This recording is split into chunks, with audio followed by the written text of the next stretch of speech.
إن الحمد لله نحمده ونستعينه ونستغفره ونؤمن به ونتوكل عليه ونعوذ بالله من شرور أنفسنا ومن سيئات أعمالنا من يهده الله فلا مضل له ومن يضلل فلا هادي له وأشهد أن لا إله إلا الله وحده لا شريك له وأشهد أن محمدًا عبده ورسوله أما بعد فإن خير الحديث كتاب الله وخير الهدي هدي محمد صلى الله عليه وسلم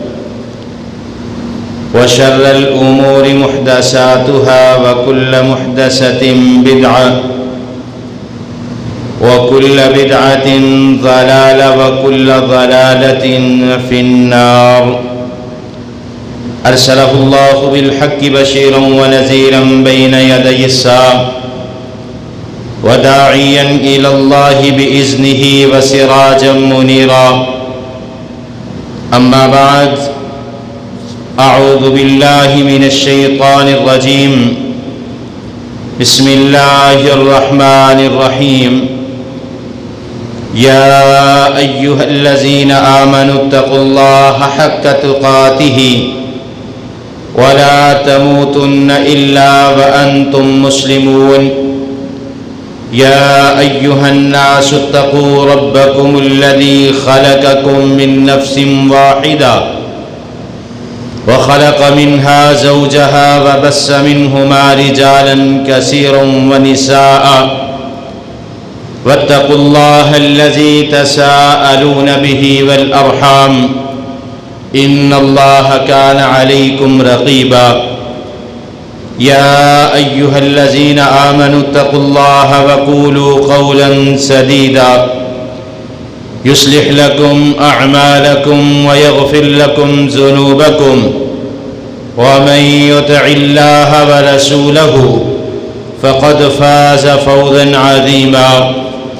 إن الله وملائكته يصلون على النبي يا أيها الذين آمنوا صلوا عليه وسلموا تسليما اللهم صل على محمد وعلى آل محمد كما صليت على إبراهيم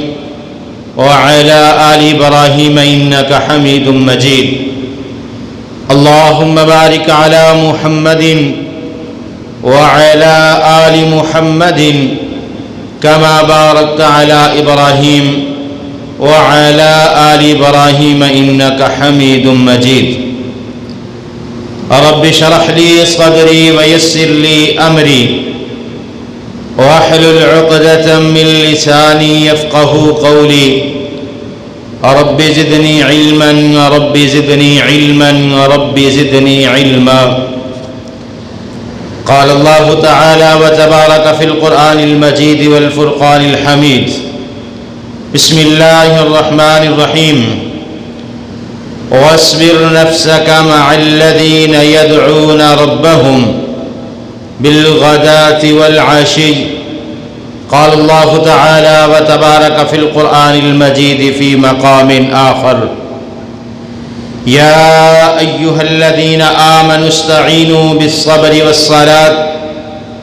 إن الله مع الصابرين قال النبي صلى الله عليه وسلم أشد الناس بلاء الأنبياء ثم الأمثل فالأمثل يبتلى الرجل على حسب دينه فإن كان في دينه سلبا اشتد بلاءة صدق الله مولانا العظيم وصدق رسوله النبي الكريم ونحن على ذلك من الشاهدين والشاكرين۔ ہر قسم کی حمد و ثنا اللہ وحدہ لا شریک کی ذات کے لیے، جس نے اس نظام کائنات کو پیدا فرمایا، پھر نظام کائنات میں بے شمار بے حد و حساب مخلوقات کو پیدا فرمایا، پھر انسان کو اشرف المخلوقات بنایا۔ کروڑہ درود و سلام امام الاولین والآخرین، امام المجاہدین والمتقین، امام الحرمین والقبلتین، و امام الحسن والحسین، و امامنا فی الجنہ جناب محمد الرسول اللہ صلی اللہ علیہ وآلہ وسلم کی ذات اقدس پر رحمت بخشش کی دعا آل رسول، اہل بیت، اصحابہ کرام، تابعین اعظام، ائمہ دین، محدثین، بزرگان دین رحمہم اللہ تبارک و اجمعین کے لیے۔ مختصر حمد و ثنا کے بعد اللہ رب العالمین نے قرآن پاک میں ارشاد فرمایا، وَاصْبِرْ نَفْسَكَ مَعَ الَّذِينَ يَدْعُونَ رَبَّهُمْ بِالْغَدَاةِ وَالْعَشِيِّ۔ اللہ رب العالمین فرماتے ہیں وہ لوگ جو صبح شام اپنے اللہ کو پکارتے ہیں اور صبر کرنے والے ہیں۔ قرآن پاک کا دوسرا مقام اللہ رب العالمین نے اعلان فرمایا، یا ایھا الذین آمنوا استعینوا بالصبر والصلاۃ۔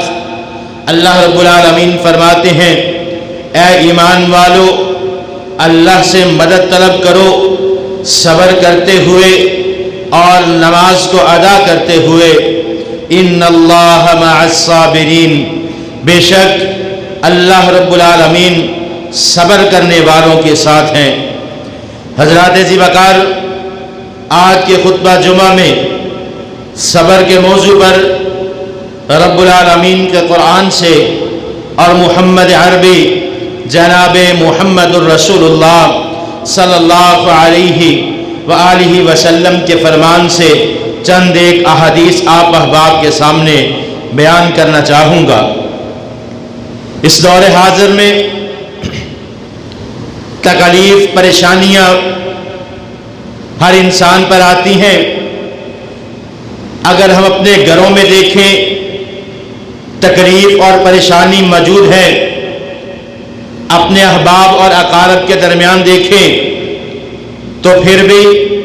آپ کو پریشانی نظر آئے گی۔ اور اسی طرح اس دور حاضر میں آسمانی قدرتی سب سے بڑی جو آفت ہے کہ بارشوں اور سیلاب کی وجہ سے کتنے گھر اجڑ چکے، کتنے گھر پانی کے اندر بہہ چکے، کتنے لوگ اپنے گھروں سے بے گھر ہو چکے ہیں، کتنے لوگ اپنی جائیداد سے ہاتھ دھو بیٹھے ہیں۔ لیکن ان سب معاملات پر اللہ کی طرف سے جو آزمائش آئے، انسان کو اس پر صبر کرنا چاہیے۔ صبر کس چیز کو کہا جاتا ہے؟ حبس النفس عن الجزع والتسخط وحبس اللسان عن الشکوى۔ صبر اس چیز کا نام ہے کہ انسان کو غم آئے، انسان کو تکلیف آئے، لیکن انسان اس غم اور تکلیف کا شکوہ اپنی زبان سے نہ کرے۔ اگر تکلیف آئے اللہ کے در پر اپنے سر کو جھکا لے، نماز کو ادا کرتے ہوئے آمنوا استعینوا بالصبر، جو اللہ رب العالمین نے ایمان والوں کو مخاطب کر کے فرمایا کہ صبر کرو اور نماز پڑھو اور مجھ سے مدد طلب کرو۔ اس لیے جب انسان پر تکلیف اور پریشانی آ جائے تو انسان کو اس سے پریشان نہیں ہونا چاہیے، بلکہ اللہ کے ساتھ رجوع کرنا چاہیے دو کاموں کے ساتھ۔ ایک تو اس تکلیف پر صبر کرنے والا بن جائے، دوسرے نمبر پر اللہ کے حضور نماز کو ادا کرنا شروع کر دے۔ جب انسان پر تکلیف آئے گی، اس تکلیف پر صبر کرے گا، اللہ کی رضا کو شامدِ حال کرے گا، اللہ کی رضا سمجھ کر اس پر صبر کرے گا اور اللہ کے حضور نماز پڑھے گا، اللہ سے دعا کرے گا، تو یقیناً اس کی پریشانی نیکیوں کے اندر تبدیل کر دی جائے گی۔ حضرات ذی وقار، جامعہ ترمذی میں امام الانبیاء جناب محمد الرسول اللہ صلی اللہ علیہ وسلم نے فرمایا، اشد الناس بلاء الانبیاء ثم الامثل فالامثل۔ نبی مکرم جناب محمد الرسول اللہ صلی اللہ علیہ وسلم نے فرمایا، کائنات میں جتنے بھی لوگ موجود ہیں، ان سارے لوگوں میں سے جو سب سے مشکل آزمائش آیا کرتی ہے، جو سب سے زیادہ تکلیف اور پریشانی آیا کرتی ہے، وہ کائنات میں انبیاء کرام پر سب سے زیادہ تکلیف اور پریشانی آیا کرتی ہے۔ ذرا ایک نظر کائنات میں 1.25 لاکھ کے قریب انبیاء کرام کو مبعوث فرمایا گیا۔ ہر نبی نے اپنے وقت میں آ کر دعوت توحید کا اعلان کیا، پریشانیاں آئیں، تکالیف آئیں۔ اگر جناب محمد الرسول اللہ صلی اللہ علیہ وسلم کی بات کرو تو میرے محبوب پیغمبر کو کس قدر تکالیف دی گئی، کس قدر میرے محبوب پیغمبر کے ساتھ ظلم و زیادتیاں کی گئیں، کس قدر آقا علیہ السلام کو قتل کرنے کی سازش کی گئی،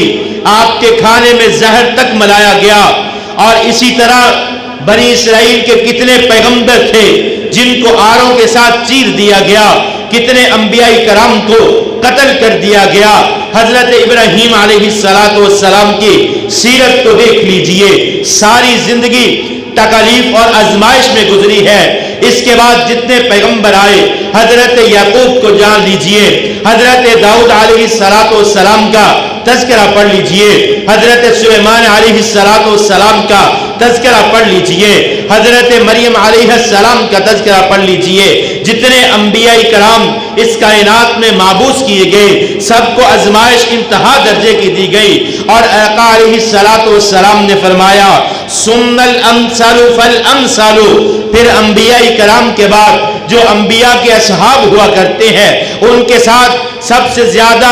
آزمائش آیا کرتی ہیں، سب سے زیادہ تکالیف جو ہے وہ انبیاء کے اصحاب کے ساتھ آیا کرتی ہیں۔ اگر حضرت بلال کی زندگی پر نظر ڈال لیجئے، کس قدر حضرت بلال حبشی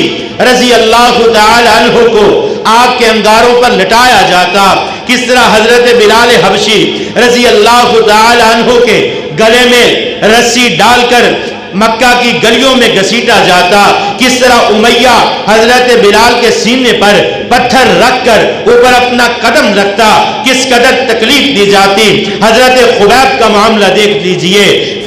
ثم الامثل فالامثل۔ پھر انبیاء کرام کے بعد سب سے زیادہ تکلیف اور پریشانیاں آقا علیہ السلام اور انبیاء کے اصحاب کو دی جاتی ہیں۔ نبی مکرم صلی اللہ علیہ وسلم نے فرمایا، یبتلی الرجل علی حسب دینہ فإن کان فی دینہ صلبا اشتد بلاءہ۔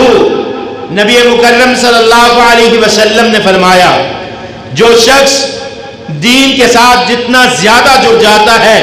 جس شخص کی دین کے ساتھ جس قدر محبت زیادہ ہوتی ہے، جس شخص کا دین کے ساتھ تعلق جس قدر زیادہ ہوتا ہے، اسی قدر اس کو تکالیف اور آزمائش زیادہ دی جاتی ہے۔ لیکن کامیاب وہ شخص ہے، کامیاب وہ مومن ہے جو تکلیف آنے پر صبر کر لیتا ہے۔ حضرت انس بن مالک رضی اللہ تعالی عنہ بیان فرماتے ہیں، صحیح بخاری میں روایت نقل ہے، حضرت انس فرماتے ہیں، نبی مکرم صلی اللہ علیہ وسلم کے ساتھ ایک رستے سے صحابہ کرام کا گزر ہوا۔ نبی مکرم صلی اللہ علیہ وسلم نے دیکھا کہ ایک عورت قبر پر سر رکھے زارو قطار رو رہی ہے، آہو پکار کر رہی ہے۔ نبی مکرم صلی اللہ علیہ وسلم نے فرمایا، اتق اللہ واصبری، اے اللہ کی بندی اپنی تکلیف پر صبر کر، اور اللہ سے ڈرنے والی بن جا۔ اس عورت نے نبی مکرم صلی اللہ علیہ وسلم سے کہا جو تکلیف مجھ کو پہنچی ہے، آج میرا بیٹا اس دنیا سے گزر چکا، تو اللہ نے جو تکلیف مجھے دی ہے اگر تم پر یہ تکلیف آتی تو تمہیں پتہ چلتا۔ رسول اللہ گزر جاتے ہیں، اصحاب محمد بتلاتے ہیں کہ اللہ کے بندی یہ تو اللہ کے رسول محمد الرسول اللہ صلی اللہ علیہ وسلم تھے۔ تو یہ عورت کہنے لگی میں پہچان نہ سکی، میں جان نہ سکی، میں رسول اللہ کے متعلق سن چکی ہوں لیکن رسول اللہ کو پہلے دیکھا نہیں، اس لیے ان کو پہچاننے سے قاصر رہی۔ فوراً اٹھی مسجد نبوی میں رسول اللہ صلی اللہ علیہ وسلم کے پیچھے پہنچ گئی اور کہنے لگی اے اللہ کے پیغمبر، آپ کے حکم کی تعمیل کروں گی۔ اے اللہ کے پیغمبر، آپ نے جو حکم دیا اس پر میں صبر کرنے والی بن جاؤں گی، اللہ سے ڈرنے والی بن جاؤں گی۔ تو محبوب پیغمبر جناب محمد الرسول اللہ صلی اللہ علیہ وسلم نے فرمایا انما الصبر عند صدمۃ الاولی، صبر وہ ہوا کرتا ہے جو انسان تکلیف کے پہلے وقت میں کرتا ہے۔ یہ نہیں کہ رونے کے باوجود انسان اتنا رو چکے، اتنا رو دے، آنکھوں سے آنسو خشک ہو جائیں، گلا سوکھ جائے، گلے سے آواز نہ نکلے اور پھر کہے کہ میں تو صبر کرنے والا ہوں۔ نہیں، بلکہ مومن اور مسلمان کو حکم کیا ہے ادھر سے تکلیف آئے اور زبان سے الفاظ ہوں انا للہ و انا الیہ راجعون، اے اللہ تکلیف تیری طرف سے آئی ہے، اے اللہ اس پر میں صبر کرنے والا ہوں، اے اللہ تیری طرف اس چیز کو واپس لوٹا دیا۔ حضرت ام سلمہ رضی اللہ تعالی عنہ بیان فرماتی ہیں میں نے سمعت رسول اللہ صلی اللہ علیہ وسلم، میں نے رسول اللہ صلی اللہ علیہ وسلم سے سنا تھا ما من مسلم تصیبہ مصیبت فیقول ما امر اللہ اللہم اجرنی فی مصیبتی واخلف لی خیرا منہا۔ حضرت ام سلمہ رضی اللہ تعالی عنہ بیان فرماتی ہیں کہ نبی مکرم صلی اللہ علیہ وسلم سے میں نے یہ بات سنی تھی کہ جس شخص پر مصیبت آئے، ما من مسلم تصیبہ مصیبت، جب کسی مسلمان پر کوئی مصیبت آ جاتی ہے تو یہ کیا کہتا ہے فیقول ما امر اللہ، یہ میرے اللہ کا حکم تھا، اور زبان سے کیا ادا کرتا ہے اللہم اجرنی فی مصیبتی واخلف لی خیرا منہا، اے اللہ تکلیف تیری طرف سے آئی ہے، اے اللہ پریشانی تیری طرف سے آئی ہے، اے اللہ اس تکلیف کا بہتر نعم البدل عطا فرما دے۔ حضرت ابو طلحہ رضی اللہ تعالی عنہ بیان فرماتے ہیں کہ نبی مکرم صلی اللہ علیہ وسلم نے فرمایا کہ تکلیف پر صبر کرنا جنت میں جانے کی ضمانت ہے۔ حضرت ام سلمہ رضی اللہ تعالی عنہ بیان فرماتی ہیں کہ جب میرے خامد ابو طلحہ اس کائنات سے رخصت ہو گئے، انتقال کر گئے، اس قدر پریشان ہوئی، تکلیف کی انتہا تھی۔ حضرت ام سلمہ فرماتی ہیں 3 دن افسوس کے گزارے، دکھ کے 3 دن گزارے، چوتھے دن غسل کیا، اچھا لباس پہنا، محلے کی عورتوں نے تانا دینا شروع کیا، اس کے چلن دیکھو، 3 دن اس کے خامد کو فوت ہوئے کو گزرے ہیں، 3 دن گزرنے کے بعد اس نے اچھا نیا لباس پہن لیا تو حضرت ام سلمہ رضی اللہ تعالی عنہ رسول اللہ صلی اللہ علیہ وسلم کی خدمت میں حاضر ہوئیں، کہنے لگی اللہ کے پیغمبر، آپ کا حکم تھا کہ کسی مسلمان کے لیے جائز نہیں کہ 3 دن سے زیادہ سوگ کرے۔ میں نے 3 دن کے بعد غسل کیا اور اچھا لباس پہن لیا، اب محلے کی عورتیں کیا کہتی ہیں کہ اس عورت کا چلن ٹھیک نہیں، ابھی خامد کو گزرے 3 دن ہوئے، اس نے اچھا لباس پہن لیا۔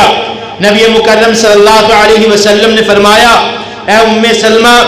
تکلیف اللہ کی طرف سے آئی ہے، اس پر صبر کرنے والی بن جا۔ حضرت ام سلمہ فرماتی ہیں کہ نبی مکرم صلی اللہ علیہ وسلم نے یہ کلمات مجھے سکھلائے، انا للہ و انا الیہ راجعون، اللہم اجرنی فی مصیبتی واخلف لی خیرا منہا۔ اے اللہ، تکلیف تیری طرف سے آئی ہے، اس تکلیف کو تیری طرف واپس لوٹاتی ہوں، اے اللہ اس کا مجھے بہتر نعم البدل عطا فرما۔ حضرت ام سلمہ فرمانے لگی، نبی مکرم صلی اللہ علیہ وسلم سے کہا اے اللہ کے پیغمبر، ابو طلحہ سے بہترین کائنات میں مجھے میرے خامد سے بہترین کوئی شخص نظر نہیں آتا،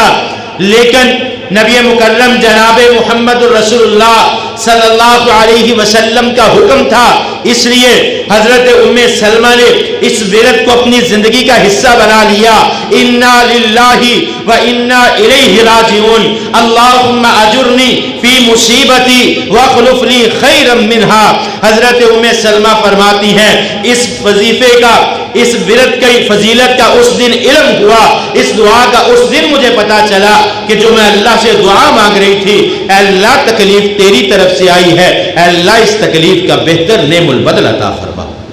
حضرت ام سلمہ فرماتی ہیں مجھے اس دن علم ہوا جب نبی صلی اللہ علیہ وآلہ وسلم نے مجھے نکاح کے لیے پیغام بھیجا، اللہ نے میری دعا کو قبول کر لیا، حضرت ام سلمہ کو ام المومنین بنا دیا۔ انسان پر تکلیف آنا کوئی بڑی بات نہیں، اگر بیٹا انتقال کر جائے کتنی بڑی انسان کو تکلیف ہے، باپ کے لیے کتنا بڑا دکھ ہے۔ حضرت ابو موسیٰ اشعری رضی اللہ تعالیٰ عنہ بیان فرماتے ہیں، صحیح بخاری میں روایت نقل ہے، فرماتے ہیں کہ نبی مکرم صلی اللہ علیہ وسلم نے فرمایا اذا مات ولد العبد، جب کسی شخص کا بیٹا انتقال کر جاتا ہے، فرشتے اس کی روح کو قبض کر کے اللہ کے حضور پہنچتے ہیں تو اللہ رب العالمین فرماتے ہیں قال اللہ للملائکۃ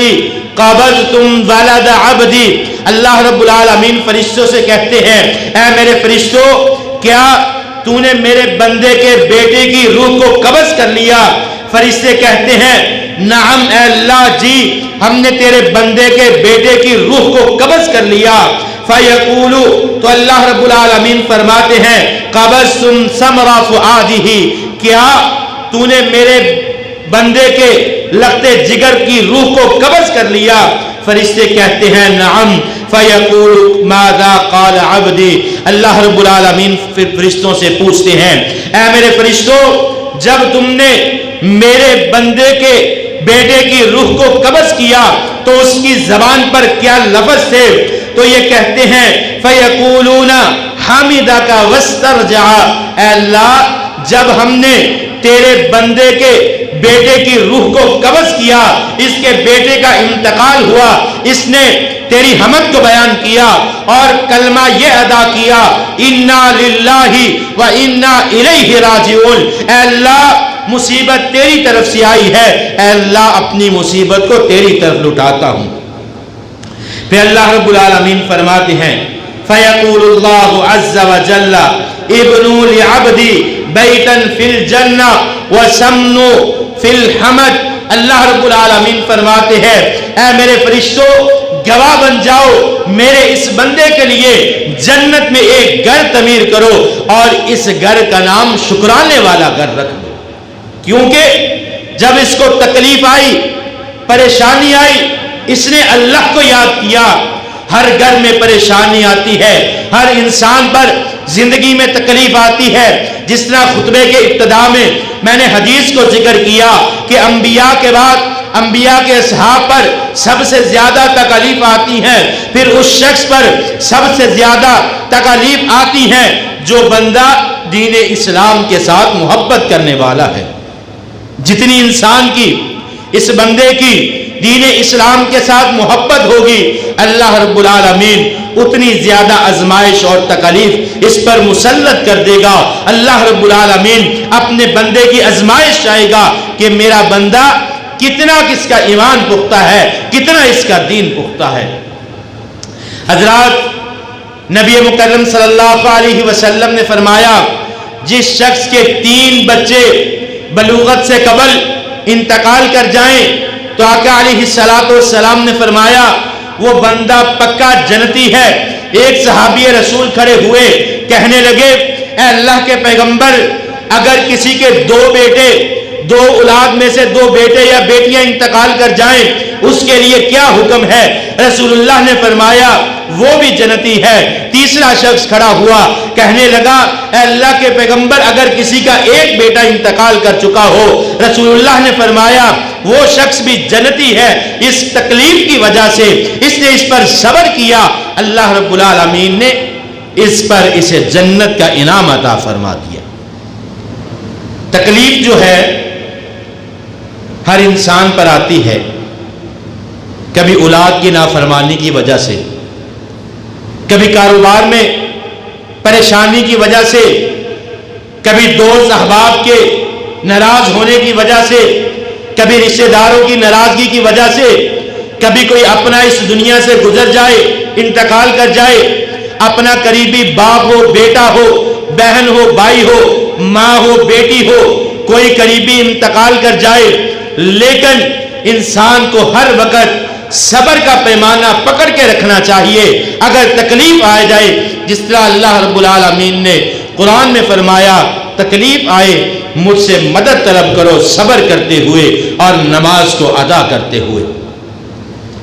اس وقت ہمیں شاید اس تکلیف کا اندازہ نہ ہوگا جن علاقوں میں سیلاب کی وجہ سے لوگوں کے مکان تباہ ہو چکے، رہنے کے لیے مکان موجود نہیں، کھانے کے لیے کوئی چیز میسر نہیں، کھلے آسمان تلے پانی کی لہروں کے اندر اپنا وقت گزار رہے ہیں۔ اللہ سے دعا کرتا ہوں اے اللہ سب مسلمانوں کی حفاظت فرما، اے اللہ جتنے مسلمان سیلاب کی آفت سے دوچار ہیں اے اللہ ان کی غیب سے مدد فرما۔ آئیے اگر ہم وہاں تک ان کی مدد کے لیے نہیں پہنچ سکتے، آج اس مسجد میں بیٹھ کر اپنے ان بھائیوں کے لیے، اپنے ان پاکستانی بھائیوں کے لیے، مسلمان بھائیوں کے لیے دعا تو کر سکتے ہیں۔ انشاءاللہ نماز جمعہ کے بعد ان کے لیے دعا بھی کریں گے۔ اور یاد رکھیے کہ اگر کبھی زندگی میں کوئی تکلیف آ جائے تو صرف اللہ پر ڈوری کو پھینکنا ہے، اللہ کے در پر آ جانا ہے، اللہ سے اپنے گناہوں کی معافی مانگنی ہے، صبر کرنا ہے تکلیف پر اور نماز ادا کرنی ہے، اپنے سر کو جھکا لینا ہے۔ جب آپ پر تکلیف آئے گی اپنے سر کو اللہ کے سامنے جھکا لیں گے، یقین مانیے یہ تکلیف آپ کے جنت میں جانے کا سبب بن جائے گی۔ دعا ہے اللہ رب العالمین عمل کی توفیق عطا فرمائے۔ وَأَقُولُ قَوْلِي هَذَا أَسْتَغْفِرُ اللَّهَ لِي وَلَكُمْ۔